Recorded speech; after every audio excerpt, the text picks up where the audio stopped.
Câe Ömer'u ve Nedim'in. Ömer ve Nedim geldiler. Kâme Ahmedü fe Sa'idun. Ahmet ve peşinden Said kalktı. Yani burada atıf deme, atıf. Yani bir beyan, bir bedel gibi bir şey değil ha. Bu ve bu. Ha, işte tabii nesak demek bu harfi atıflar var. Harfi atıf. Bu harfi atıf şimdi sayacağız zaten. Mesela vav var, sümme var, fa var, hatta var, vesaire vesaire. Tabii her birisinin manası farklıdır. Ama bir isme atıf yapabilir. Ondan sonra bir fiile atıf yapabilir. Bir cümleye atıf yapabilir. Ondan şimdi bahsediyor. Evet. Tabii ma'tufu aleyhinin irabını alıyor.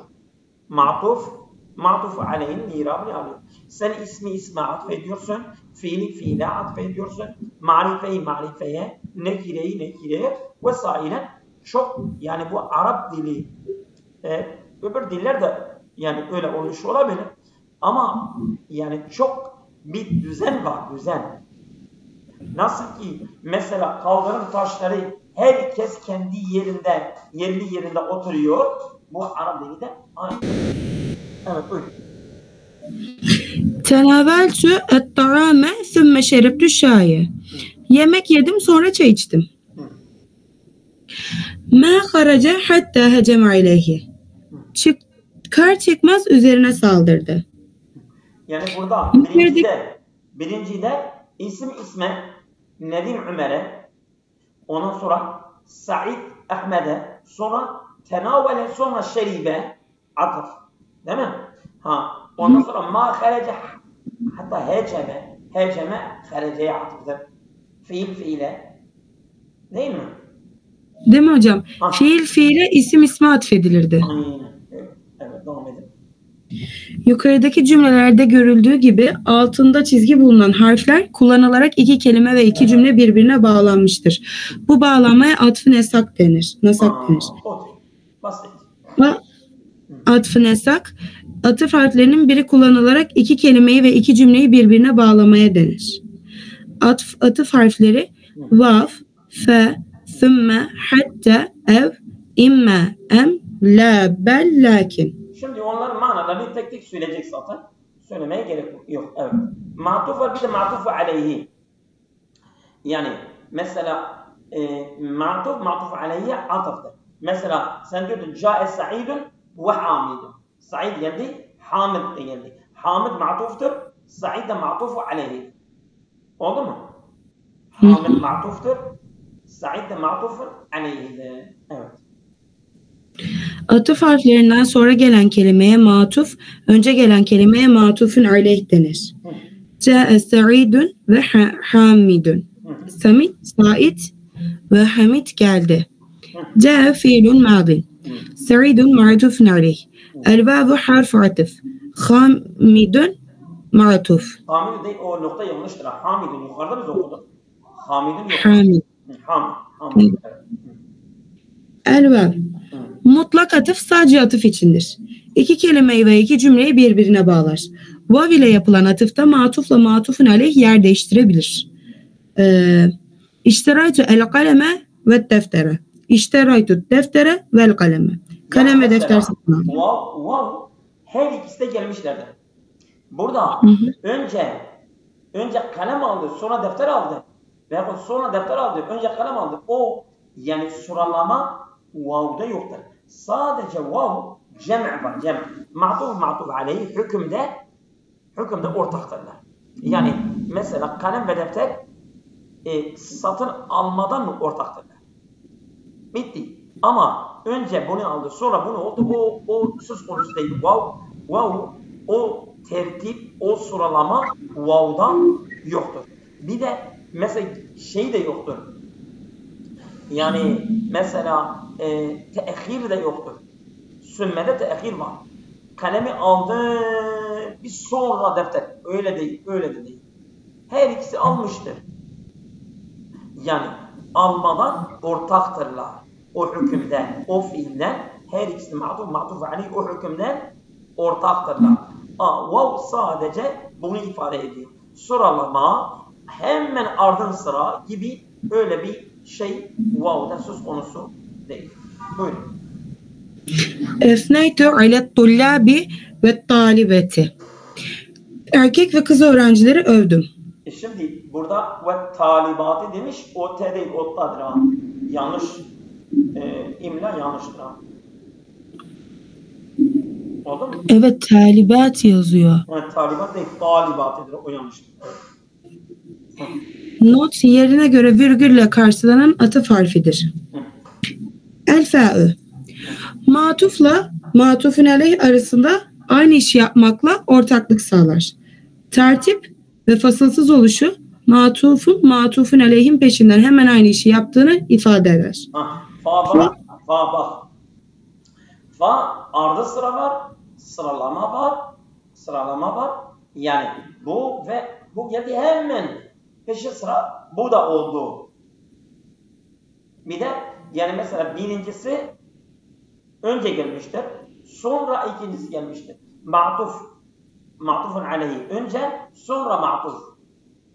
O hükümden olmuştur. Evet. Devam et. Fa ile yapılan atıfta matuf ile matufun aleyh yer değiştiremez. Evet, çünkü sıralama var. Evet. Haraca Asim'ün ve Macid'ün. Asım ve hemen peşinden Macid çıktı. Evet, doğru. Sadeftü ebake feseeltü anke. Babana rastladım ve seni sordum. Bak, şimdi burada fiile. Birinci örnekte isim isme ama ikincide fiile atıf yapılmıştır. Evet. Sümme matufun aleyh ile matuf arasında tertip sıra olduğunu gösterir. Bir işi matufun aleyhten daha sonra yaptığını bildirir. Evet. Sümme ile yapılan atıfta matuf ile matufun aleyh yer değiştiremez. Ye'ti er-rabi'u sümme es-sayfu. Bahar sonra da yaz geldi. Aynen doğru. Yani mesela yaz ilkbahardan önce gelebilir mi? Gelemez. Olmaz. Değil mi? Evet. Gazibel ebu fezarabe binnehu sümme nedime. Baba kızıp oğlunu dövdü, sonra pişman oldu. Evet. Not. Sümmenin fa'dan farkı fe ile yapılan atıfta matufun aleyhin yaptığı işe hemen peşinden iştirak eder. Sümme ile yapılan atıfta ise matuf aleyhin yaptığı işe daha sonra iştirak eder. Araya zaman girer. Yani teahhir var. Sümmede teahhir var. Hatta gaye ve sonuç ifade eder. Ferrar el evladu hatta ümmühüm minel khafi. Korkudan çocuklar hatta anneleri bile kaçtı. Ya bak hatta yani sonuca kadar değil mi? Evet. Ma kharaca hatta heceme aleyhi. Çıkar çıkmaz üzerine saldırdı. Hatta atıf harfi olarak az kullanılır. Atıf harfi olarak kullanıldığında matuf isim veya cümle olmalıdır. Matuf zamir olmamalıdır. Gâme ennâsu hatta ene denmesi uygun olmaz. Matufun aleyhin cüzü parçası olmalıdır veya matufun aleyhle ilgisi olmalıdır. Matuf gaye ve sonuç bildirmelidir. İki şeyden birini tercihte veya tereddüt durumunda kullanılır. Tercih seçme. Calisil ulemâe evil cühelâe. İster alimlerle ister cahillerle. Otur herhalde. Her ikisi olmaz abi. Birisi seçersin. Mesela diyorsun inkih hinden ev uhteha. Yani ya Hint ya da kız kardeşiyle evlen. Ya Hint ya da kız kardeşiyle evlen. Her ikisi birlikte olur mu? Olmaz. Fıkha göre olamaz. İşte ev odur ha. Ev oman. Bu veya bu. O ev Türkçe'de veya manasındadır ha. Evet. Not.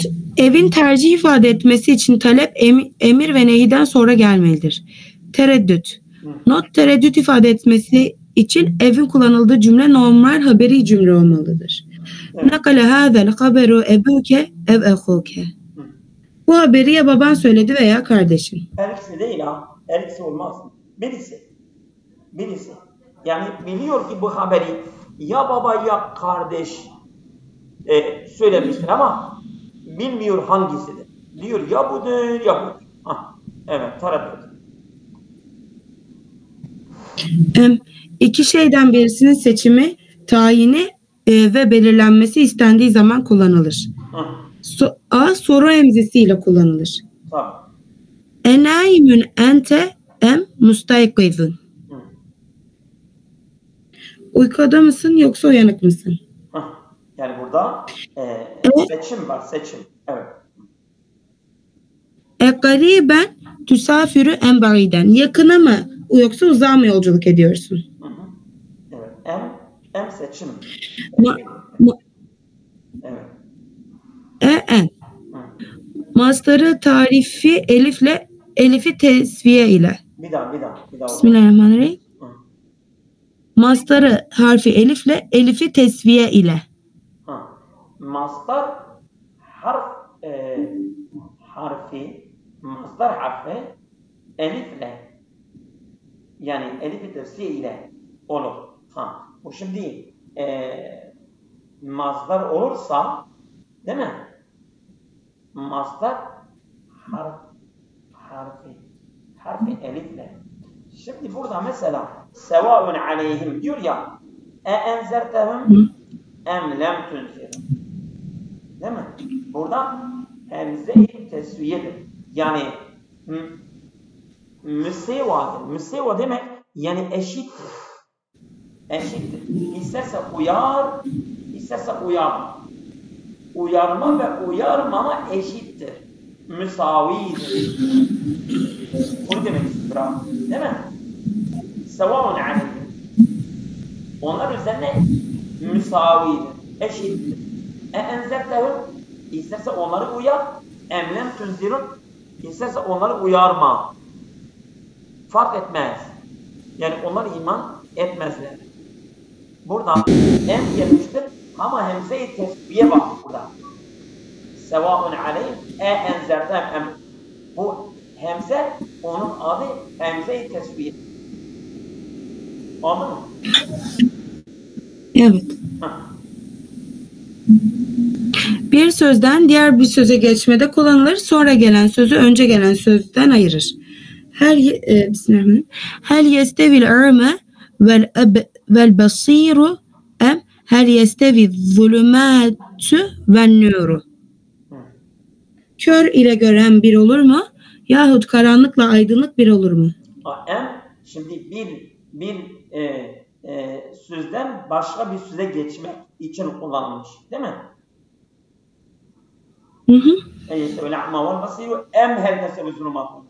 Burada a'ma basir zulümat-ı nûre'ye geçmiştir. Evet. İmme tekrarlanarak kullanılır, şüphe ve tereddüt bildirilir. Zehebe imma hasenun ve imma salihun. Teallem imma el-lugate ve imma et-tarihe. Yani ya Hasan gitti ya Salih.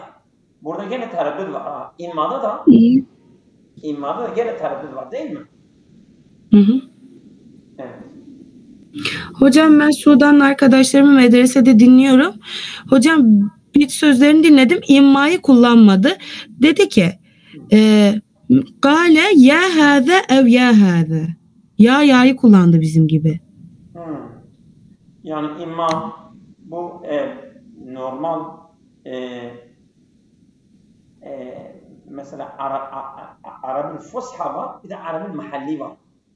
Evet. Mahalli yani yerel Arapça, bir de kitap Arapçası. Mesela resmi Arapça. O ayrıdır. İmma gene de kullanıyorlar. Kitaplarda, resmi yazışmalarda, şeylerde fasih Arapçada imma çok var yani. Kur'an'da var vesaire. Hadislerde var. Evet. Not 1. Birinci imma tafsil açıklama harfidir. İkinci imma ve da atıf harfi olarak kabul edilirse ve zaittir ve atıf harfi kabul edilirse imma tafsil harfi olur. Yani birincisi tafsildir, ikincisi atıftır. Öyle diyor değil mi? Hı. Evet. İkinci ve immanın yerine ev veya illa gelebilir. Gelebilir. Câe ya Ahmedu ev Mahmudun. Ama Ya Ahmet geldi ya Mahmud. dediğim, bak orayı yavaş yavaş senin dediğin yere geliyor ha. Evet. İmma en tetekellem bi haberin illa fesküt. Ve Ya hayır söylemesin. İmma en tetekellem bi gayrin ve illa feskut. Ya hayır söylemesin yahut sus. İmmaya tafsil genişletme açıklama harfi de denir. Atıf harfi olması tartışmalıdır. Yani bazılar demişler imma-i tafsiliyedir. Bazılar demişler imma-i atifedir. Evet. La, matufun aleyhin yaptığı işe matufun katılmadığını bildirir. La da Yudribni ana la. La da harfi atıftır. Ancak la ma'tufu aleyhin hükmünden çıkarıyor. Yani illa gibidir ha. Ma'tufu aleyhin hükmünde çıkarıyor. Sen şimdi örneği söyle. Yudribni ana la ahi. Beni döv kardeşimi değil. Şimdi ahi ma'tuftur. La ile ma'tuftur. Onu enenin hükmünde çıkartmıştır. Beni döv. Bak beni döv. Yani o idrib fiilinin hükmü eneyi idribni ene. Beni döv. Değil mi? La ahi. Kardeşimi değil. O la onu o hükümden çıkarıyor. Evet. Mustafa katibün la şairun. Mustafa şair değil yazardır. Yanlış söylemiş.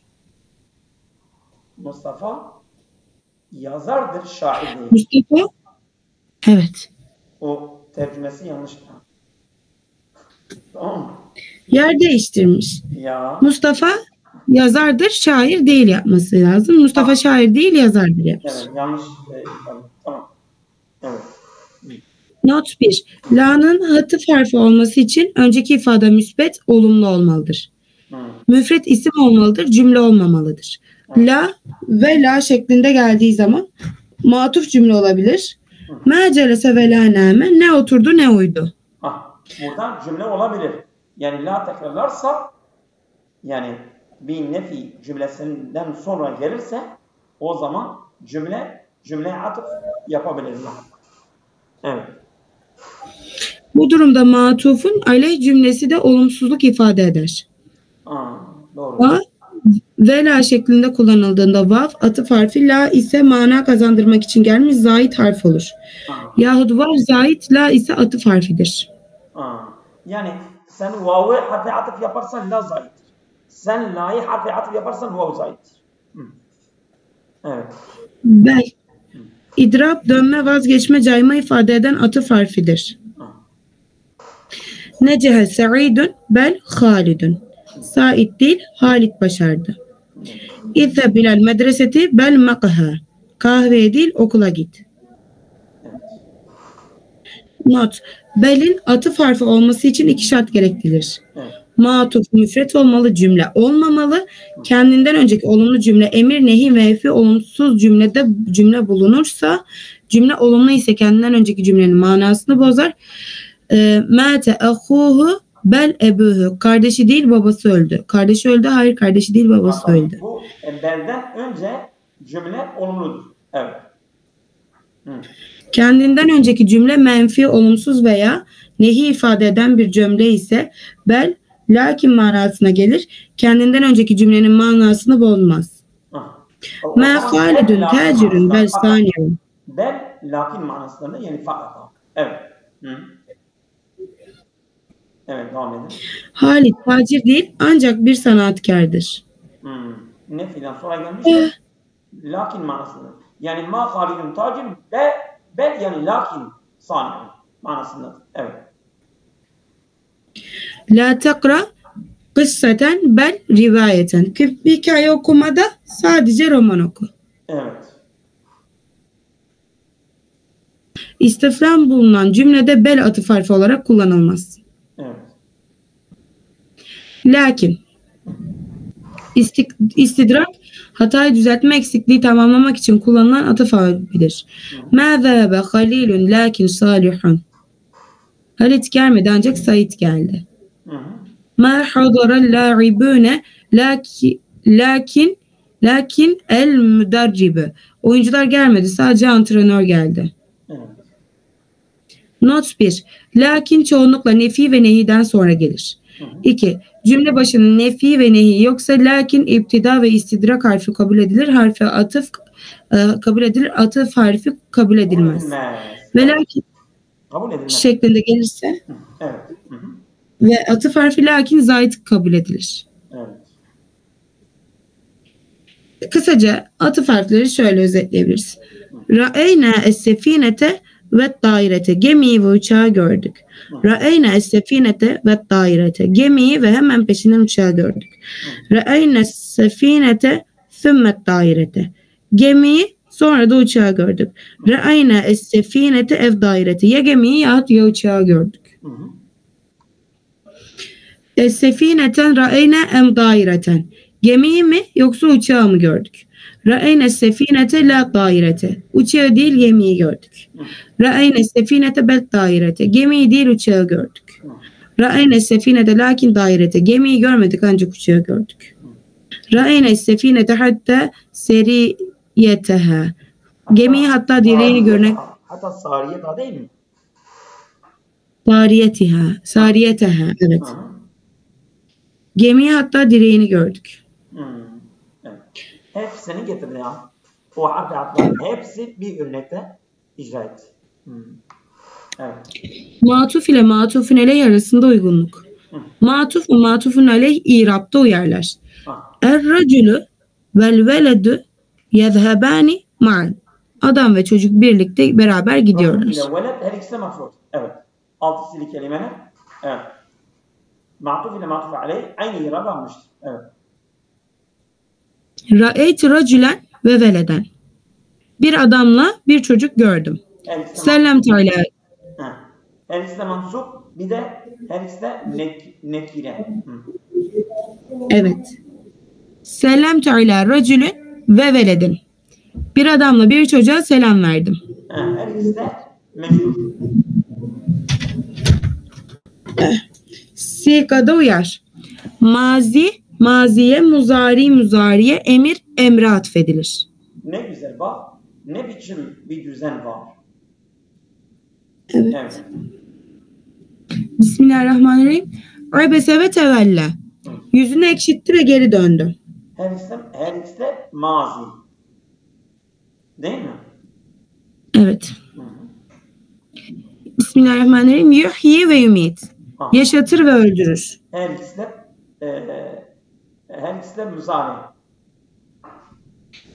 Bismillahirrahmanirrahim. Kum fenvir. Kalk ve insanları uyar. Bak her ikisi de emir. Görüyorsun. Şimdi bu düzeni biz Kur'an'da okuyorduk ama biz hiç böyle bu kadar düzen var. Biz biliyor muyduk? Yok. Evet. Cümlelerde ihbari haber cümlesi inşai talep olma hususunda uyar. İhbari cümle haber cümlesi. İhbari cümleye atıf. İnşai cümle haber. Atıftır. İhbari yani sen diyorsun dün böyleydi. Bu sen yani olan bir olayı anlatıyorsun. Bu ihbaridir. Ama inşai yarın mesela şehre gireceğiz. Bu inşadır. Değil mi? Kalk bunu yap. İnşadır. İşte sen ihbara atıf etmelisin. İnşayı inşa. Oldu mu? Evet. Kâme el veledü ve nâme ebûhü. Çocuk kalktı, babası uyudu. Her ikisi de mazi. İhbar. İnşai cümle talep ifade eden emir, nehi, soru. Bismillahirrahmanirrahim. Siru fil ardi fenzuru. Yeryüzünde gezin de görün. Her ikisi de emir. Her ikisi de emir. Gördünüz mü? Bak. Evet. Not 1. Mana bakımından aralarında uygunluk varsa fiil isme atfedilir. Bismillahirrahmanirrahim. Vel adiyatü zabha ve etherne bihi nef'a. Nef'andır ya, yanlıştır o. Şey var ya hocam, oradalarda durak var ya. Vel adiyatü zabha ve etherne bihi nef'a. Nef'an değil, nef'andır. Tamam, öyle okuyayım.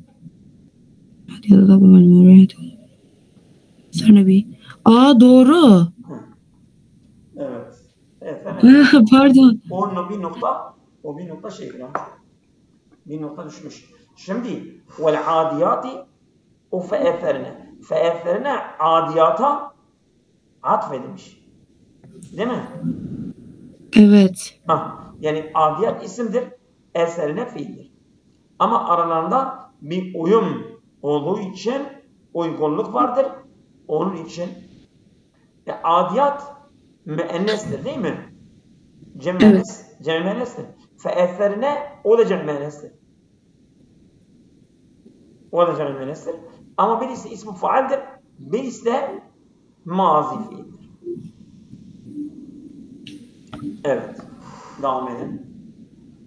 Nefes nefese koşanlara ve nanlarından kıvılcım saçanlara yemin ederim. Adiyat suresi. İsmi failin önündeki harfi tarif, ismi mevsul, başında harfi tarif bulunan müştak isimde şipi fiil olduğuna göre ellevati adevne el-adiyati şeklinde takdir edilir. Adevne eferne'ye atfedilerek ikinci sıra olur. Şimdi el-adiyat, bak el-adiyat biz dedik cem müennesi değil mi? Evet. Yani el-adiyat biz böyle takdir edebiliriz.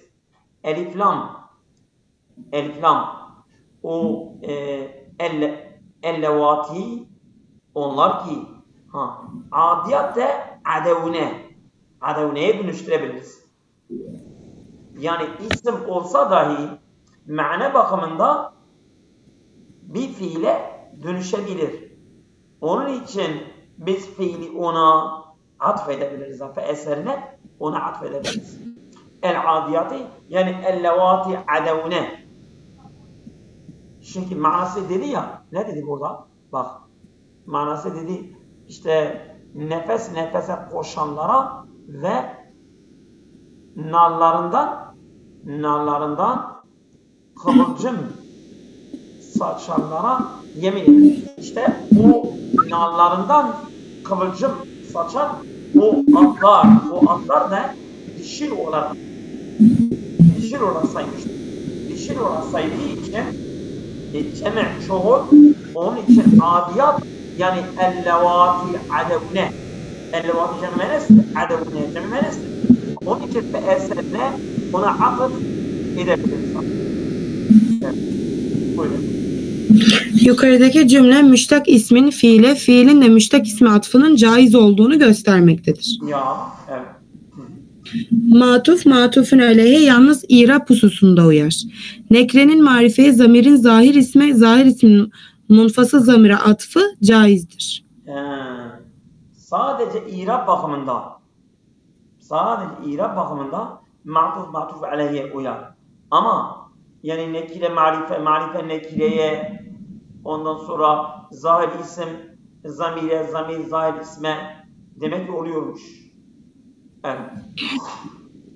Câe bekrun ve racülün. Bekir ve bir adam geldi. Marife nekire.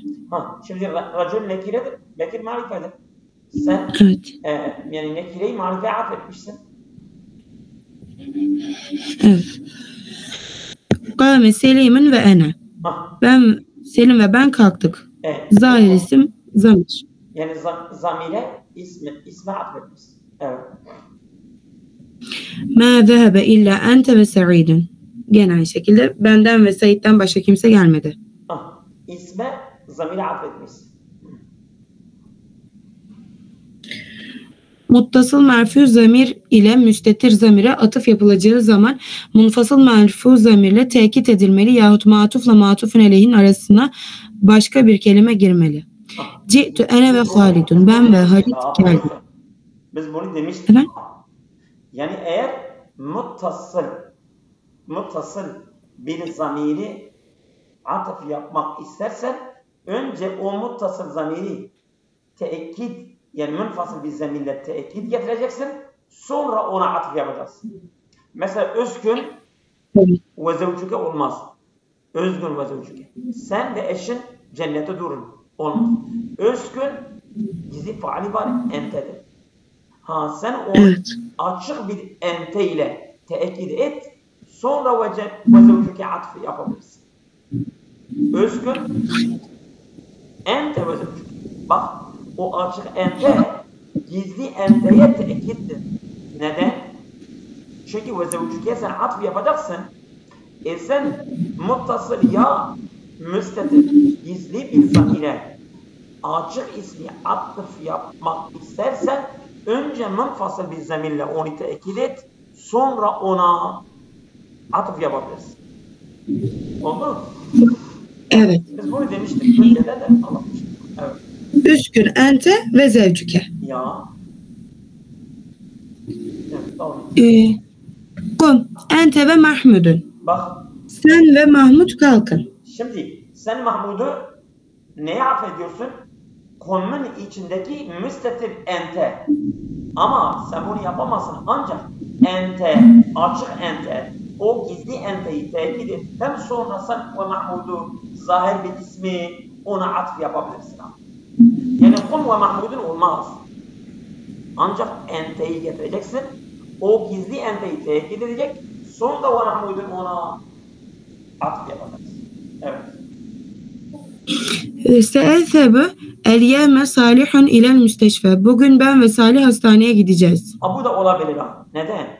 El-yev entenin görevli görüyor. Se'ezebu ene ve Salih. Sen Salih'i ezhebun içerisindeki müstetir ene'ye atfediyorsun. Sen hani onu teekkid yapacaktın. Sen teekkid yapmadın. El-yev o teekkidin yerini görüyor ha. Görevini görüyor. Se'ezebu ene ve salihun olması lazımdı. Ama el-yevm gelmiştir. Onun yerine onun görevini görüyor. Oldu mu? Evet. Harfi cerle mecrur zamire atıf yapılacağı zaman harfi cerrin tekrarı gerekir. Selte ebüke anke ve an ehike. Babana seni ve kardeşini sordum. Hocam burada görüyoruz tekrarlanmış ke ve ehike.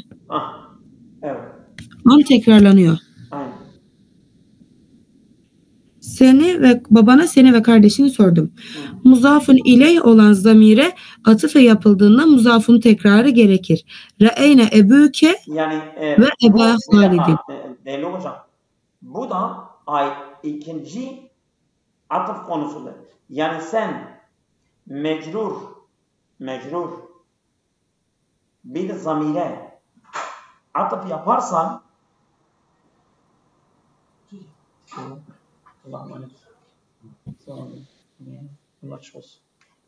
mecrur bir zamire atıf yapmak dersen sadece mecruri değil, harf-i cerri de tekrarlamak gerekir.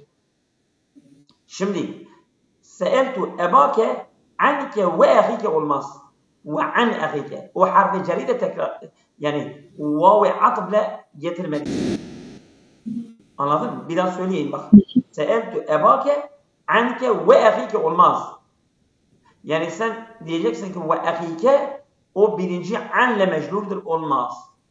Şimdi anke o kaf mahallen anle mecrurdur. Harf cer. Ve an ahike getireceksin. Yani sen bir ismi mecrur bir zamire atıf yaparsan harf-i cerri tek o vav-i atıfle harf-i atıfle getirmelisin.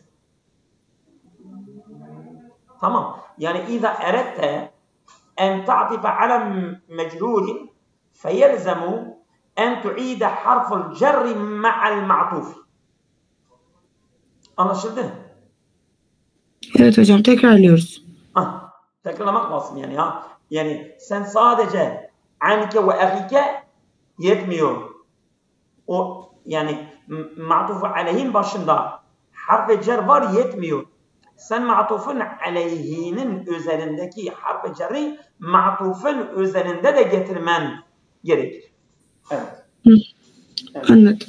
Muzafun ileyh olan zamire atıf yapılan muzafun tekrarı gerekir. Ra'ayna ebâke ve ebâ Halidin. Senin babanla Mahmud'un babasını gördük. Evet. Doğru. Yani Halid'in babasını. Hı. Manaları aynı olan fiillerin sigaları, zamanları farklı da olsa atıf yapılmaları caizdir. Evet. Semetü ve lem yestecibü. Sustular, cevap vermediler. Lem yestecibü muzari fiil olmasına rağmen lem muzari fiili mana bakımından maziye çevirmiştir. Mana bakımından aynı oldukları için lem yestecibü'nün semetü ya atfi caizdir. Anladın mı? Şimdi Evet. sametü mazidir. Yestecibu muzaridir. Ancak lem başında olduğu için lem onun manası maziye çeviriyor ve nefi yapıyor. Zahiren lem yestecibu muzari olsa dahi ama mana bakımında mazidir. Mazi olduğu için manen sen onu maziye atıf yapabilirsin.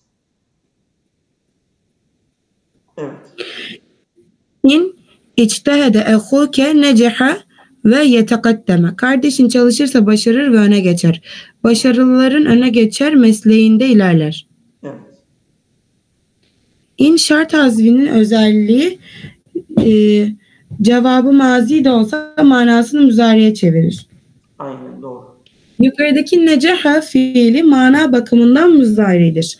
Onun için yetekaddemenin necehaya atfı caizdir. Yani şart edatı o maziyi muzariye çevirmiştir. Onun için yetekaddeme muzari olarak devamında getirebiliriz. Evet. Not. Tabiler bir araya geldiğinde umumiyetle şu sıra ile söylenir. Sıfat, atfı beyan, tekit, bedel, matuf, atfı nesak. Aynen doğru. Şimdi hepsi bir cümlede getirmiş ya bak. Evet.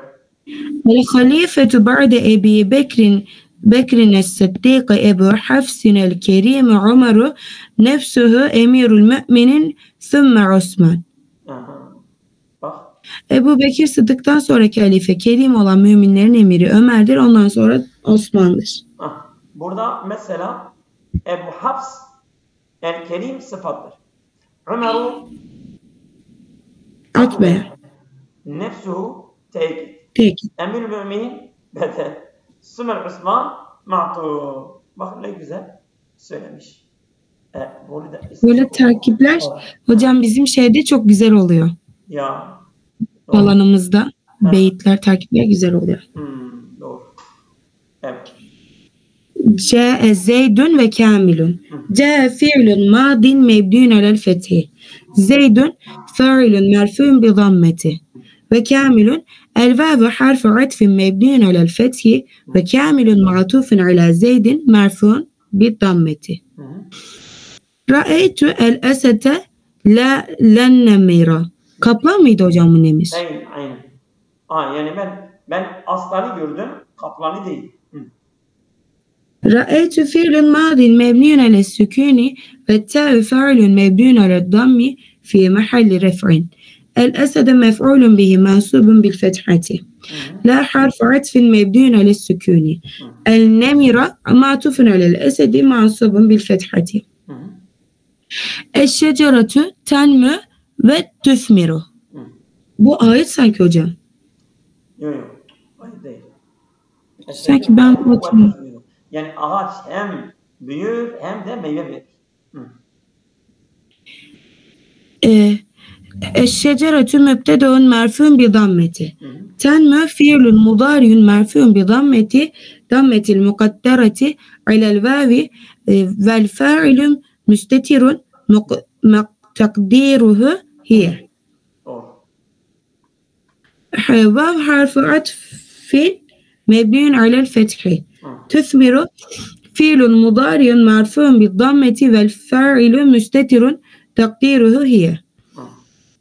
جملة تنمو من الفعل والفاعل خبر في محل رفع.